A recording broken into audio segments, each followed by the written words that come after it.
US police officers have killed Black people with impunity, violently attacked journalists, and intimidated peaceful protesters. But what do alternative models to the violent and racist approach of US law enforcement look like? Calls to defund or abolish the police have echoed across the US after George Floyd died when a white police officer put his knee on his neck. But mainstream politicians and pundits have rejected calls to defund or abolish the police. No, I don't support defunding the police. Nobody is going to defund the police. Am I for entirely abolishing the police department? No, I'm not. This kind of reticence to talk about abolition and this reticence to talk about defunding the police, that is deeply linked to white supremacy and whiteness as well. Hands up! Don't shoot! Clearly, many Americans want to see radical changes in how their country is policed. But what if we told you that countries such as the Republic of Georgia or Germany have already implemented big changes, and they consider them far from radical? Hey guys, it's Dina, and this is part 3 of our series, What the US Can Learn from Other Countries. As the movement to defund the police gains unprecedented support, we're looking at what other countries can teach the US about policing.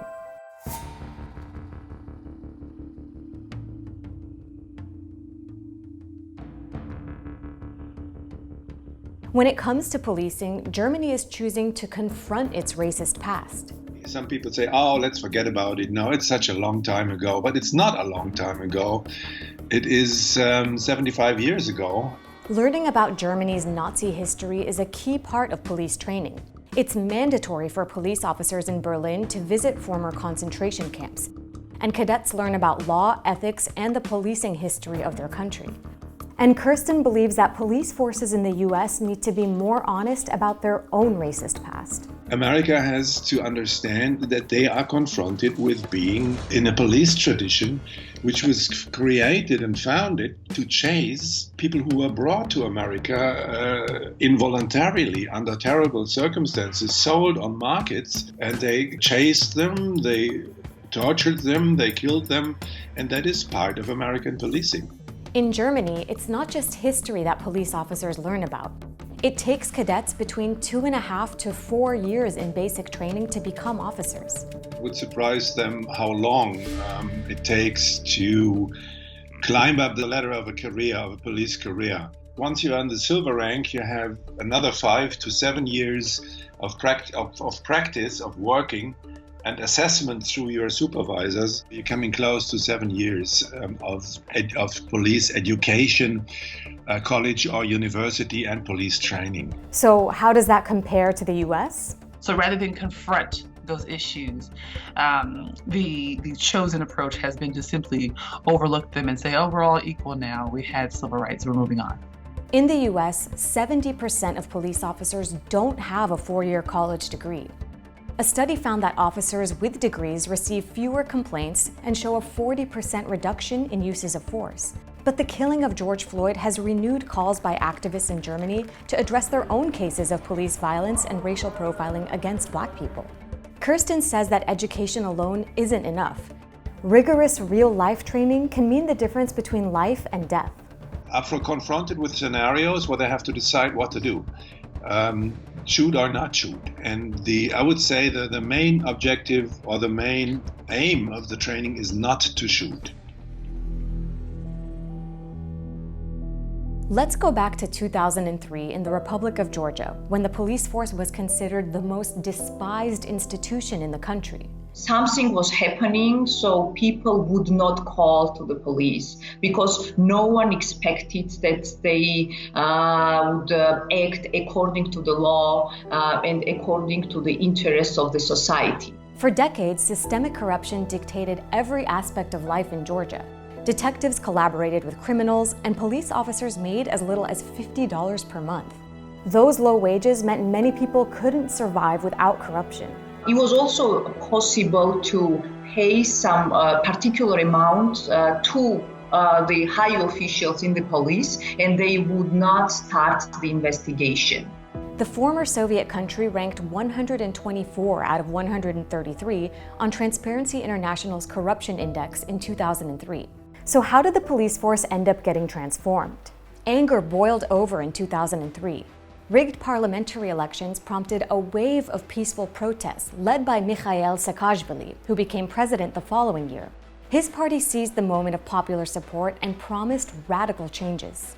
There was a huge support from the public because everyone was so much fed up with the corruption that we had in Georgia. Saakashvili's party started with the most visible part, the traffic police, which was notorious for asking for bribes and pocketing receipts.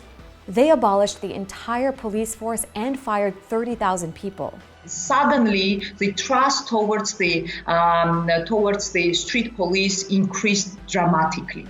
They rebuilt the force with zero tolerance for bribes, increased salaries, changed Soviet-style uniforms, and moved officers into glass buildings that were literally transparent. By 2015, Georgia ranked 48 out of 168 countries in the corruption index. But rooting out decades of corruption did prove to be challenging, and things didn't keep this pace forever. Gigauri, the head of Transparency International Georgia, was one of the new recruits for the Border Patrol Police. But she quit in 2008 as the pace of reform slowed down and Saakashvili's government became as despised as the ones that came before. And if you don't have the checks and balances system in the country, at some point you will have some problems in the law enforcement agencies. And the same happened in Georgia. But for many Georgians, there's no denying that the immediate and decisive changes during the reform period did change daily life. And they've been cited as a model of what radical change could look like. This is how police in London responded after a man stabbed 3 people at a train station.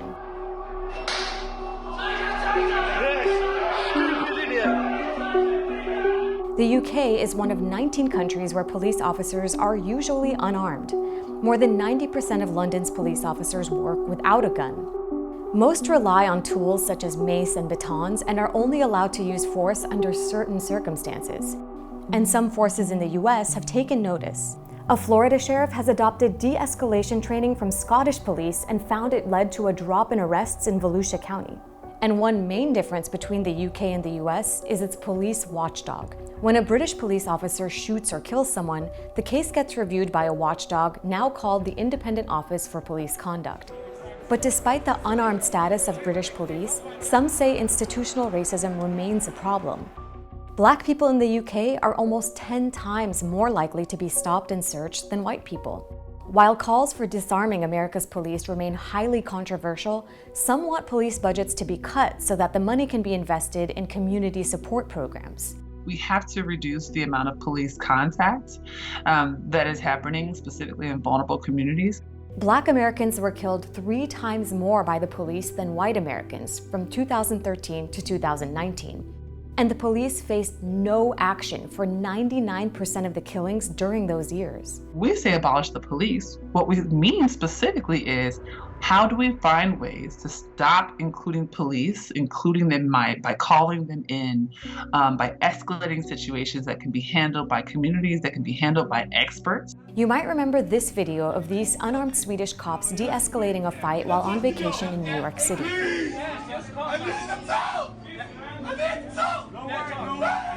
But Sweden has gone much further in reforming its criminal justice system. In 2015, Sweden established a mental health ambulance, which is staffed by psychiatric nurses and a paramedic that respond to emergency calls from people suffering from mental health issues. A study found that shifting this role from the police to the community created a safe environment for patients. But these countries are socially and economically different than the US, where local and state governments spend more than $100 billion on policing annually. We can't think about the problems of policing in the United States without thinking of broader political, social, and economic problems. Some of the countries in Northern Europe, they have approaches to homelessness, they have approaches to substance abuse, and so forth. Police reform is possible. An awareness of racism is possible. Patrolling without military weapons is possible. Supporting communities without involving the police is possible. Other countries have shown that, so why isn't it happening in the US? From El Salvador to Kosovo, the US has a record of setting up training programs aimed at demilitarizing and instilling accountability. So isn't it time to bring home what it preaches abroad? The United States has doubled down on its racism and has not tried to rectify its racism in a really robust and thorough way. Part of that humility will mean looking around the globe and saying, hey, maybe on law enforcement as well as many other institutional factors, the United States could learn something from other countries. And in addition to looking outside, Black Americans say they must also be heard at home. What I want Americans to understand is that the ability to have avoided this for this long is a privilege. The ability to be discovering this problem today is a privilege. My priority is the fact that people are fearful to be able to fully live their lives. And I think that should take a priority over someone's fearfulness about a danger that truly doesn't even affect them.